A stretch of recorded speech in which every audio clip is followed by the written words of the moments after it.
होमज्ञानतिमिरान्धस्य ज्ञानञ्जनशलाकया चक्षुरुन्मिलितं येन तस्मै श्रीगुरुवे नमः। नमः विष्णुपादाय कृष्णपृष्ठाय भूतले श्रीमते भक्तिवेदान्त स्वामिन्निति नामिने। नमस्ते सारस्वते देवे गौरवाणी प्रचारिणे निर्विशेषा शून्यवादी पाश्चात्यदेशतारिणे। नमो महावदन्याय कृष्ण प्रेम प्रदायते कृष्णाय कृष्ण चैतन्य नामने गौरतुसे नमः। जय श्री कृष्ण चैतन्य प्रभु नित्यानंद श्री अद्वैत गदाधर शिवासादि गौर भक्त वृंदा। हरे कृष्णा कृष्णा कृष्णा हरे हरे, हरे राम राम राम हरे हरे कृष्ण। हरे कृष्ण। तो आप सभी भक्तों का हार्दिक स्वागत है। आज के गौर कथा में हम लोग चर्चा कर रहे हैं श्री चैतन्य चरितमृत आदि लीला 8वां अध्याय और इसका प्रयास संख्या 16 पे चर्चा किए थे। बहु जन्म करे यदि श्रवण कीर्तन तबु तना पाए कृष्ण पदे प्रेमधन। If one is infested with the 10 offenses in the chanting of the Hare Krishna Mahamantra, despite his endeavor to chant the holy name for many births, he will not get the love of Godhead. That is the ultimate goal of this chanting. So अगर कोई कई कई जन्मों तक भी श्रवण कीर्तन करता है तब भी कृष्ण के प्रति प्रेम धन को प्राप्त नहीं करेगा अगर वो 10 नाम अपराध को अवॉइड नहीं करता है। तो इस पे हम लोग चर्चा किए थे इस श्लोक पे कंप्लीट आगे बता लें। ज्ञानता सुलभा मुक्तिर्भुक्तिर्यज्ञादि पुण्यता सेयं साधन साहस्रैर हरिभक्ति सुदुर्लभा। तो ये श्लोक है, आई थिंक भागवतम का ही है। दिया नहीं, इसमें वर्णन नहीं है। So by cultivating philosophical knowledge, one can understand his spiritual position and thus be liberated. And by performing sacrifices and pious activities, one can achieve sense gratification in a higher planetary system. But the devotional service of the Lord is so rare that even by executing hundreds and thousands of such sacrifices, one cannot obtain it. So, ज्ञानतः सुलभा मुक्ति, ज्ञान मार्ग से व्यक्ति मुक्ति को प्राप्त कर सकता है। भुक्तिर यज्ञादि पुण्यता, और यज्ञ आदि पुण्य कर्म को करने से भुक्ति इंद्र तृप्ति को प्राप्त कर सकता है। शेयम साधन साहस्र हरि भक्ति सुदुर्लभा, इस प्रकार के लेकिन अयम साधन सहस्र, हजारों हजारों इस प्रकार के यज्ञ को करने के बाद भी व्यक्ति हरि भक्ति सुदुर्लभ, भगवान हरि की भक्ति अत्यंत दुर्लभ है ऐसे व्यक्तियों के लिए। तो ज्ञान योग कर्म कांड ज्ञान कांड, कर्म कांड के द्वारा भौतिक सुख को प्राप्त कर सकते हैं, इंद्र तृप्ति, हजारों इस प्रकार के अलग अलग यज्ञ करके स्वर्ग इत्यादि जो है भोग को भी प्राप्त कर सकता है कोई व्यक्ति। जैसे कर्मकांडी शास्त्रों में वर्णन है, ये अलग अलग यज्ञ करने से अलग अलग लोगों को प्राप्त कर सकता है। फिर उससे श्रेष्ठ है ज्ञान मार्ग में कोई अनुशीलन करके ये समझ सकता है कि मैं ये शरीर नहीं आत्मा हूँ, और मुक्ति की अवस्था को प्राप्त करने के लिए फिर वो इस प्रकार से जब निवृत्ति मार्ग को स्वीकार करता है, यानी इंद्र तृप्ति इंद्रिय भोग के प्रवृत्तियों को त्याग देता है और ब्रह्म में स्थित होकर के तपस्या करता है, संन्यास लेता है और योग साधन वगैरह भी इस्तेमाल करता है और वैदिक अध्ययन स्पेशली जो उपनिषद है वेदांत सूत्र है इन शास्त्रों का अध्ययन करता है और इंद्रिय तृप्ति को पूरी तरह से त्याग देता है। तो इसके बल पे वो एट द मोस्ट सब ज्यादा से ज्यादा मुक्ति को प्राप्त कर सकता है। सुलभा, सुलभा मतलब इजिली प्राप्त कर सकता है, आसानी से प्राप्त कर सकता है। लेकिन संयम संयम साधन सहस्र हरि भक्ति सुदुर्लभा, इस प्रकार के जितने भी कार्य हैं ज्ञान वाले या भुक्ति प्राप्त करने के लिए यज्ञ इत्यादि, इसको सहस्र हजारों की संख्या में भी अगर कोई करता है, लेकिन हरि भक्ति को प्राप्त नहीं कर सकता। सुदुर्लभा, दुर्लभा अपने आप में ही दुर्लभ मतलब लाखों में एक, और सुदुर्लभा मतलब कोई पॉसिबिलिटी ही नहीं।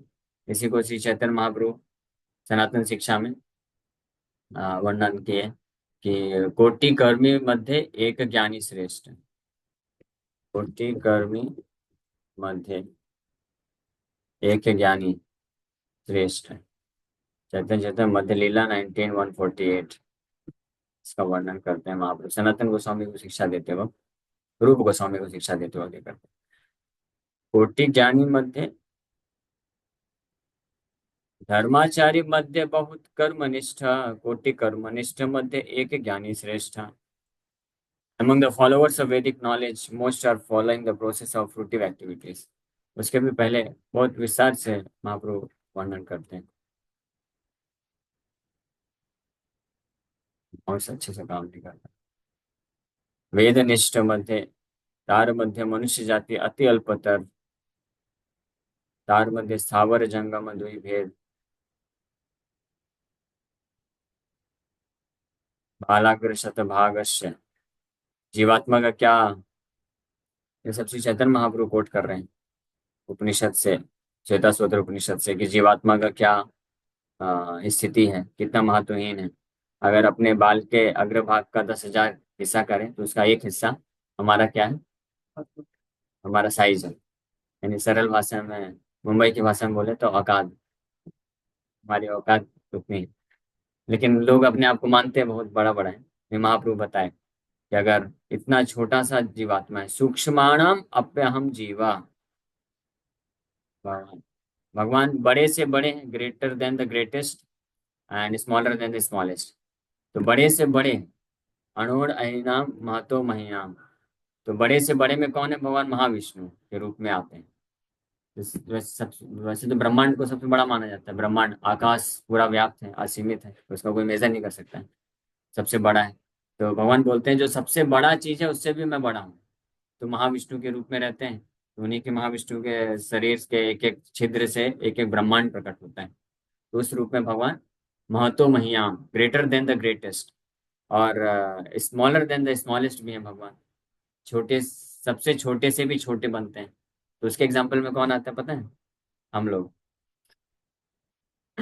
भगवान खुद बोलते हैं सूक्ष्माणाम अपि अहम जीवा, among minute particles I am the living entity. जो जीवात्मा का ये जो है इतना तुच्छ स्वरूप है। तो फिर इस प्रकार से जीवात्मा अलग अलग भौतिक शरीर धारण करता है, इस ब्रह्मांड में भ्रमण करता है। तार मध्य स्थावर जंगम द्विभेद, जंगम है तिर्यक जल स्थल, स्थल चल विभेद।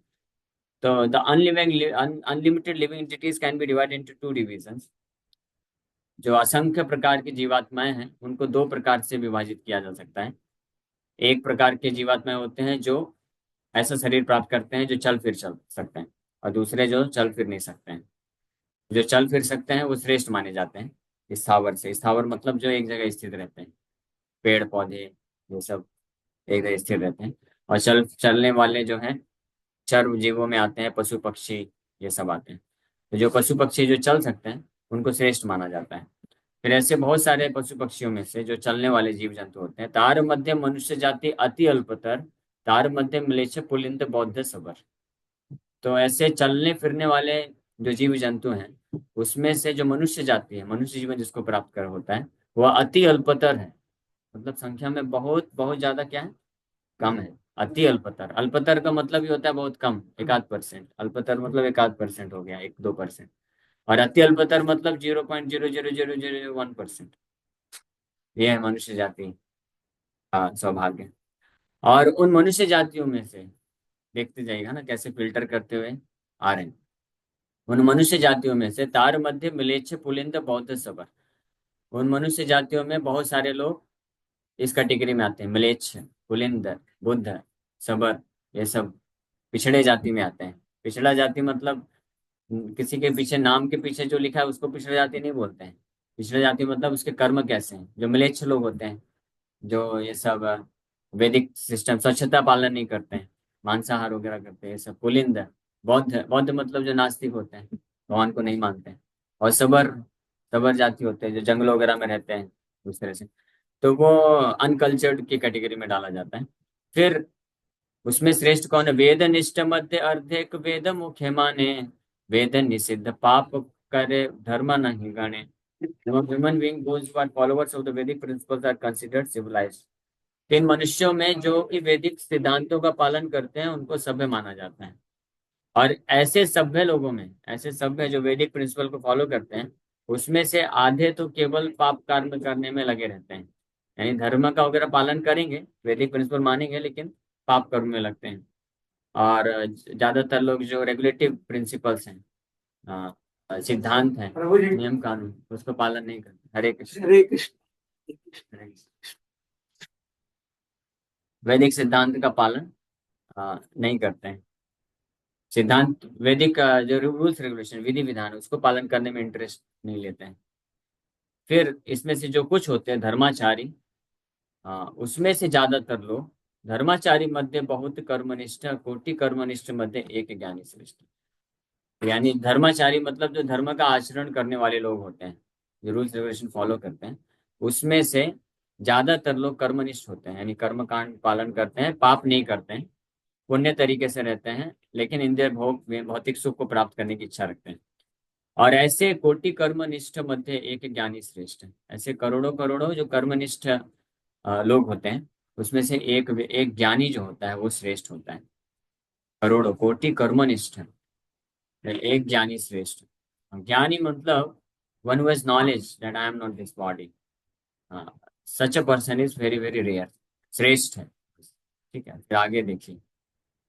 कोटि ज्ञानी मध्य है एक जन मुक्त, कोटि मुक्त मध्य दुर्लभ एक कृष्ण भक्ता। Out of many millions of such wise man, ज्ञानी, one may actually become liberated मुक्ता, and out of many millions of such liberated persons a pure devotee of lord Krishna is very difficult to find. ऐसे कोटि ज्ञानी मध्य, आप लोग सब सुन रहे हैं ना, कनेक्ट कर रहे हैं ना, कितना फिल्टर होते होते हैं। ऐसे करोड़ों ज्ञानी मध्य, करोड़ों करोड़ों ज्ञानियों के बीच में से कोई एक व्यक्ति मुक्त हो पाता है। मुक्त मतलब जो इस संसार के हर प्रकार के जो वासनाएं हैं उससे मुक्त हो जाता है, अनर्थ नहीं रहते हैं। भौतिक संसार में वो रहते हुए भी हो सकता रहेगा, लेकिन उसको किसी भी प्रकार का आकर्षण नहीं है भौतिक समाज के प्रति, माया के प्रति। और वो पूरी तरह से साक्षात्कार प्राप्त करता है कि मैं ये शरीर नहीं, आत्मा, तो ब्रह्म की स्थिति पे रह करके वो कार्य करता है। उसको मुक्त बोलते हैं। और ऐसे कोटि मुक्त मध्य, ऐसे करोड़ों करोड़ों मुक्त जीवात मुक्त जीवात्माओं के बीच में भी दुर्लभ एक कृष्ण भक्त। कृष्ण का जो भक्त है वो यहाँ पे भी दुर्लभ, यानी जरूरी नहीं करोड़ों मुक्त पुरुष के बीच में भी एक कृष्ण का भक्त मिल जाए, मिल भी सकता है, नहीं भी मिल सकता है। जो दुर्लभ है, वेरी रेयर टू फाइंड। तो यहाँ पे जो कृष्ण भक्त की बात की जा रही है, तो निश्चित रूप में हमारे जैसे भक्त की बात नहीं की जा रही है। कोटि मुक्त मध्य दुर्लभ एक कृष्ण भक्त means 100% 100% pure devotee who has develop complete love for the supreme lord, जो शुद्ध नाम की स्थिति में। So that is rare. कितना रेयर। कृष्ण भक्त निष्काम अतएव शांत, भुक्ति मुक्ति सिद्धि कामी सकल या शांत। यहाँ पे वो फेमस वर्ष आता है जहाँ पे प्रेम और काम का परिभाषा बताया गया। तो ऐसा जो कृष्ण भक्त होता है वो निष्काम होता है, विदाउट एनी लस्ट, अतएव शांत, that's why he is perfectly peaceful. Peaceful मतलब मन जिसका विचलित नहीं है। भगवान कृष्ण के सेवा के लिए जो तत्पर हो सकता है, हनुमान जी जैसे। हनुमान जी पीसफुल है कि नहीं है? हाँ, पीसफुल नहीं है? हाँ, बहुत पीसफुल है। लेकिन वही हनुमान जी जब जरूरत पड़ी तो छलांग लगा करके पूरा लंका को भी जला दिए। हाँ, तो कोई सुनेगा कि हनुमान जी इतना सब छलांग लगा के लंका जला दिए, तो वो लगेगा ये पीसफुल कहाँ है? नहीं पीसफुल है। क्यों? क्योंकि अपने लिए कुछ नहीं किया ना, अपने लिए नहीं किया, भगवान रामचंद्र की सेवा के लिए किया। इसको बोलते हैं राम भक्त या कृष्ण भक्त। वहीं दूसरी ओर भुक्ति मुक्ति सिद्धि कामी, कोई योगी है, हजारों वर्ष से बिल्कुल शांत बैठा हुआ है, बड़े शांति से अनुलोम विलोम कर रहा है, और उसके बाद फिर है ना मन को फिर पूरी तरह से एक वैसे रखा हुआ है, स्थिर किया हुआ है, तो उसको शांत बोलेंगे क्या? शांत नहीं है, उसका हृदय में बहुत सारी इच्छाएं भरी पड़ी हैं। क्या? उसको सिद्धियां चाहिए बहुत सारी। और जो ज्ञानी है, तो ज्ञानी ज्ञानी शांत होगा, फिर सब कुछ संसार को त्याग देता है, संन्यास ले लेता है, बहुत तपस्या करता है। नहीं, उसका भी शांत नहीं है, वो भी बड़ा, उसको भी मन बहुत विचलित है। क्यों? क्योंकि उसको इस संसार के दुख से मुक्त होना, मोक्ष चाहिए, मुक्ति चाहिए। इसलिए जो भुक्ति भुक्ति मतलब जो इंद्र तृप्ति चाहते हैं संसार में, ज्यादातर लोग 99.99% इस कैटेगरी में आते हैं। और जो मुक्ति मुक्ति कामी होते हैं, जो भुक्ति को छोड़ देते हैं, मुक्ति चाहते हैं और कुछ सिद्धि कामी होते हैं, तो ये सब कुछ ना कुछ इच्छाएं, इसलिए सकल ही अशांत बोला गया है, कंप्लीटली अनपीसफुल। लेकिन कृष्ण भक्त इसलिए बहुत रेयर है, जिसको इसलिए समझ पाना बहुत मुश्किल होता है उनको। तो इस प्रकार से ये वर्णन है। और ऐसे ब्रह्मांड भ्रमित कौन भाग्यवान जीव गुरु कृष्ण प्रसाद पाए भक्ति होता है। खैर ये बहुत अच्छा प्रश्न है, हम लोग उस पर ज्यादा नहीं जाएंगे।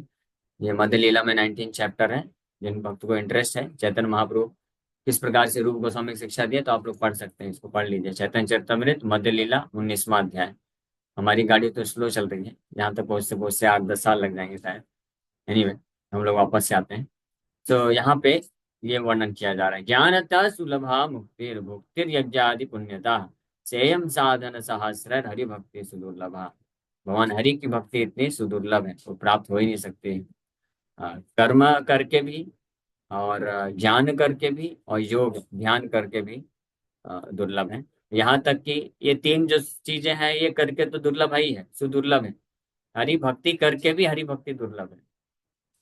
इसीलिए पिछले बयान में क्या बोले कि बहुत जन्म करे यदि श्रवण कीर्तन तबु त न पाए कृष्ण पदे प्रेम धन। बहुत बहुत जन्मों तक अगर कोई श्रवण कीर्तन करता है, हरिनाम जप भी करता है, तभी कृष्ण के चरण कमलों में उसको भक्ति प्राप्त नहीं हो सकती। ये संभव नहीं। क्यों? उसका आगे, इसके लिए आपको रेगुलर आना पड़ेगा, इसका तो हम तो सुनते रहेंगे, समझ में आएगा।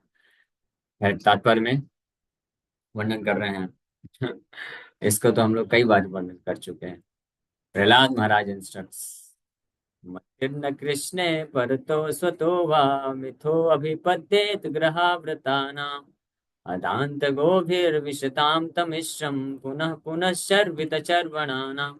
प्रहलाद महाराज भी इसी चीज को हिरण्यकशिपु महाराज के सामने बोलते हैं। हाँ। जब हिरण्यकशिपु देखे कि अरे प्रहलाद, तुमको कृष्ण के प्रति इतनी आसक्ति रति कैसे उत्पन्न हुई, थोड़ा बताओ, ये मति तुम्हारे अंदर कैसे आई। बोले पिताजी वो तो मैं बताऊंगा बाद में, पहले आपके अंदर मति नहीं है, इसका कारण जान लीजिए, या आपको मति नहीं मिल सकती कृष्ण के प्रति। प्रहलाद महाराज इसलिए ज्यादा प्रचार करने की कोशिश नहीं की है। शिक्षा कुछ कुछ दी है, ज्यादा प्रचार नहीं किया। इसलिए हमको भी एक्चुअली में इंस्ट्रक्शन तो यही है, ऐसे लोग को प्रचार करना चाहिए जो ग्रह व्रता नाम नहीं है, कृष्ण व्रता नाम है। लेकिन कभी कभी माया में फंस जाते हैं, तो इसलिए मैं तो माया में फंस जाता हूँ। ये सोच बैठता हूँ कि हाँ चलो, अभी हम इस भक्त को समझाएंगे, हाँ कि भाई माया को छोड़ो, कृष्ण को प्राप्त करो। लेकिन संभव ही नहीं। ये तो बहुत दुर्लभ है। किसी को प्रचार करके वास्तव में कृष्ण को पूर्ण रूप से समर्पित करने के लिए नहीं बनाया जा सकता, बहुत मुश्किल है। जो ग्रह व्रतानाम है, कृष्ण व्रतानाम है जो, उसको प्रचार करने की जरूरत नहीं है। वो तो एक बार इस्कॉन मंदिर आएगा, देखेगा अरे अच्छा ऐसा है क्या, चलो पूरी तरह समर्पित हो जाएगा। ऐसे कितने भी केसेस होते हैं। इसलिए कभी कुछ किसी को डरना नहीं चाहिए। कुछ लोग डरते हैं ज्यादा, इस्कॉन मंदिर जाएंगे तो हमको पकड़ के ब्रह्मचारी बना देंगे। ऐसा कुछ भी नहीं। हाँ, जिसका जिसका मति नहीं है तो उसको कितना भी बैठा के घंटों घंटों समझाओ, वो समझने वाला नहीं। और जिसका मति है कृष्ण में, उसको उल्टा कितना भी बैठा के समझाओ, उसको फर्क नहीं पड़ेगा, वो उधर ही भागेगा जाके। मैं एक एग्जाम्पल बताया था इसके बारे में, आपको याद होगा। हमारे एक बहुत सीनियर भक्त हैं, तो वो ऐसे 11th 12th में थे, तो इस्कॉन मंदिर जाया करते थे। तो माँ बाप को डर लगने लग गया कि ज्यादा सीरियस हो रहा है, तो इसको यहाँ से दूर भगा देते हैं, अमेरिका भेज देते हैं। तो पढ़ाई करने के लिए, इंजीनियरिंग करने के लिए अमेरिका भेज दिए कि वहाँ जाएगा, वहाँ पे थोड़ा माया ज़्यादा शक्तिशाली है, तो माया में रहेगा तो नहीं फंसेगा, ऐसे ब्रह्मचारी नहीं बनेगा। तो उधर भेज दिए। और जब वहाँ से हम अपना इंजीनियरिंग कंप्लीट करके लौटे, एयरपोर्ट से जब उतर रहे थे एरोप्लेन से, तो देखे करे तो सैफरन में नहीं उतर रहा है। क्योंकि अमेरिका में गया कुछ एक, वहाँ पे कुछ ही भक्त हैं, लेकिन उनके संपर्क में आने से उसको वापस से प्रेरणा मिल गई, और वापस से भगवान को समर्पित कर दिया। वहीं दूसरी ओर किसी को बहुत, अगर ग्रहावृत्ति है, ग्रहवृत्ति मतलब होता है कि जो इस संसार में रह करके भौतिक सुख प्राप्त करने की तीव्र इच्छा है जिसकी, तो उसके लिए फिर ये संभव नहीं है कि उसको कन्वर्ट ट्रांसफॉर्म किया जा सके। ये इतना आसान नहीं है। मतलब कहने का मतलब ट्रांसफॉर्म किया जा सकता है, लेकिन हमारे जैसे भक्तों में ये शक्ति नहीं। उसके लिए फिर ऐसा कोई बहुत ही विशेष शुद्ध भक्त होना चाहिए, जैसे शिला प्रभुपाद जी हुए। तो शिला प्रभुपाद जी जैसे कोई महान ऐसे शुद्ध भक्त हैं जिनके वो is very very spiritually powerful, जो बहुत ही ज्यादा आध्यात्मिक शक्ति है जिनके अंदर। तो उनके इच्छा करने मात्र से ऐसे जीवात्मा भी बदल सकते हैं जिनके हृदय में बहुत सारे भोग करने की प्रवृत्तियां हैं। और ये हम देखते हैं कि कैसे हिप्पीस लोग को भी ट्रांसफॉर्म कर दी Prabhupada ji. But in general ये बात सत्य है, प्रहलाद महाराज बोलते हैं कि मथिर न कृष्ण परता परता, मतलब अन्य लोगों के उपदेशों को दे करके स्वतः, मतलब खुद से कितना भी ट्राई कर ले। और मिथो अभिपद्यत, मतलब दोनों मिलके बैठ करके कॉन्फ्रेंस करें, मीटिंग करें, काउंसलिंग इसको बोला जाए। आज के भाषा में इसको उनके लैंग्वेज में काउंसलिंग बोला जाता है। काउंसलर और काउंसलिंग, एक काउंसलर बैठ के 8-10 काउंसलर को बैठ के अच्छे से यात्रा में लेके जाए, बैठाए, समझाए। 2-2 3-3 4-4 घंटे भागवतम चलते चलते हुए खूब लेक्चर दे। उसका इसको बोलते हैं मिथो अभिपद्यत।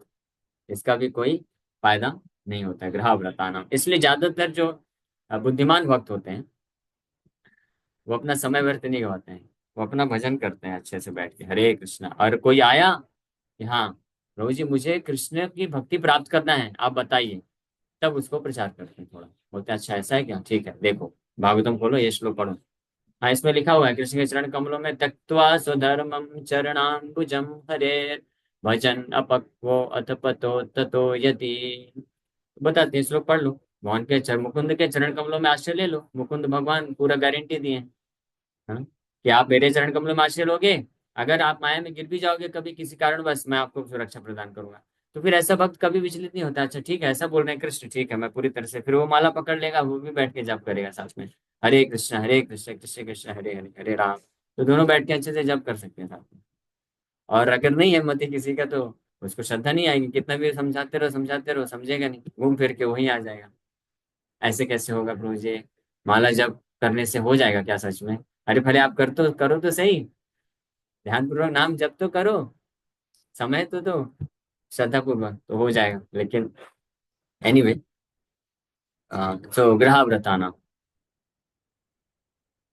ये बहुत अच्छा टॉपिक है, लेकिन फिर वही माया में फंस जाते हैं। कितना भी समझाने का कोई फर्क नहीं पड़ता है। हाँ, इसका कारण क्या है? अदांत गोभिर विषताम तमिश्रम, because of being unable to control their senses, they glide down to the hellish condition of life। इंद्रियों को संयमित न कर पाने के कारण ये होता है कारण। पुनः पुनः शर्विता, वही जो भौतिक सुख है जिसको बार बार एक्सपीरियंस किए हैं। बोलेंगे कहाँ प्रभु जी नहीं किया एक्सपीरियंस, तो इस जन्म बस की बात थोड़ी ना है, कई कई जन्मों में कर चुका है एक्सपीरियंस। ये हमेशा ध्यान रखिए कि इस संसार में कोई भी ऐसा सुख नहीं है, केवल इस पृथ्वी लोक का नहीं, पूरे ब्रह्मांड में ब्रह्म लोक से लेकर के नीचे पाताल लोक तक कोई भी ऐसा सुख नहीं है जिसको हमने अभी तक अनुभव ना किया। हर प्रकार के सुख का अनुभूति हम कर चुके हैं। हाँ, वो हम भूल, हमको याद नहीं है, पिछले जन्मों में कर चुका है ऑलरेडी। तभी तो वो प्रेरणा आती है ना। अगर आपने कभी रसगुल्ला नहीं खाया तो रसगुल्ला खाने का इच्छा होगा? नहीं होगा ना। हाँ, रसगुल्ला इसका मतलब खाया है ना, तभी तो इच्छा है। तो इसी प्रकार से कोई भी भौतिक सुख, एक सुख इस संसार में है, तो उसको प्राप्त करने की हमारे अंदर कामना होती है, क्योंकि हम ऑलरेडी वो सुख को प्राप्त कर चुके हैं। लेकिन सेटिस्फेक्शन, संतुष्टि नहीं मिली है, इसलिए वापस से इस संसार में आए, कर रहे हैं। और वहीं दूसरी ओर कोई भी इस संसार का ऐसा दुख नहीं है जो हम अनुभव नहीं किए हो। हर प्रकार का कठिन से कठिन दुख भी, कष्ट भी हम भोग चुके हैं अभी। तो इसका मतलब ये है कि अभी जो हमारा जो कष्ट है संसार में चल रहा है ना, ये कुछ भी नहीं। पिछले किसी न किसी जन्म में हम ऐसे ऐसे कष्ट को सहन किए हैं जो अभी के दुख और कष्ट से हजारों ने लाखों गुना ज्यादा तीव्र था। ये भी कष्ट हम सहन कर चुके हैं। और अभी जो हम भौतिक सुख हमारे पास जो अभी है, या अभी हम जिस भौतिक सुख को लक्ष्य बनाते हैं कि ये प्राप्त करना है तो मैं सुखी हो जाऊंगा, उससे लाखों गुना ज्यादा सुखी हम रह चुके थे, प्राप्त कर चुके हैं, फिर भी हम संतुष्ट नहीं हुए हैं। तो इसीलिए जो बुद्धिमान व्यक्ति होते हैं, तो वो किसी भी प्रकार के भौतिक सुख को कामना नहीं करते हृदय में, और किसी भी प्रकार के भौतिक दुख से विचलित नहीं। दोनों ही परिस्थिति में वो जानते हैं क्या करना चाहिए, क्या करना चाहिए। हरे कृष्णा बोले, हरे कृष्णा कृष्णा कृष्णा बोलो हरे, हरे राम राम राम। आप इधर बैठो, आगे बैठो, पीछे क्यों बैठो, इधर बैठाइए उनको। तो इस प्रकार से ऐसे भक्त जो है डिटरमाइंड हो जाते हैं। एनीवे, हम लोग इस पे आगे बढ़ते हैं, नहीं तो यहीं पे गाड़ी फंस जाएगी। फिर प्रहलाद महाराज आगे बताते हैं, क्या बताते हैं? पहले तो बताए कि 30 नंबर श्लोक में बताया कि मति नहीं लगेगी, ऐसे किसकी मति नहीं लगेगी वो बता दिए।